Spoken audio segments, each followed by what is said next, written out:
Blast Dharoi ચોકડી petrol pump પાસે ગામમાં ભરવાનો ગેસ અચાનક બ્લાસ્ટ થતાં પાર્ક કરેલી ગાડીમાં આગ લાગી હતી। અચાનક ગેસની બોટલ ધડાકા સાથે તૂટતો નાસભાગ મચી હતી। મિત્રો, મારી ચેનલ જો આપના સુધી સમાચાર પહોંચાડતી હોય તો મારી ચેનલને લાઇક, સબસ્ક્રાઇબ અને શેર કરજો।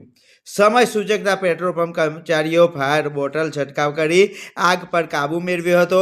કારમાં બેઠેલા કાર ચાલકનો આબાદ બચાવ થયો હતો। બોટલ ધડાકા સાથે ફાટતા પ્રચંડ અવાજથી લોકોમાં નાસભાગ મચી હતી।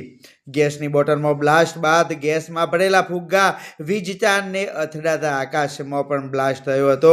ઉત્તરાયણ પતંગ દોરીની ખરીદી કરતા લોકોમાં ભયનો માહોલ ફેલાયેલો જોવા મળી રહ્યો હતો। ઘટનામાં કોઈ જાનહાનિ નહીં। તંત્રની બેદરકારી સામે આવી છે, ત્યારે કોઈ પણ જાતની પરમિટ વિના ખુલ્લેઆમ ગેસની બોટલો જોવા મળી હતી। સૌથી મોટો સવાલ, મોટી દુર્ઘટના સર્જાય તો જવાબદાર કોણ? મિત્રો, અમારી આ ચેનલને લાઈક, સબસ્ક્રાઇબ અને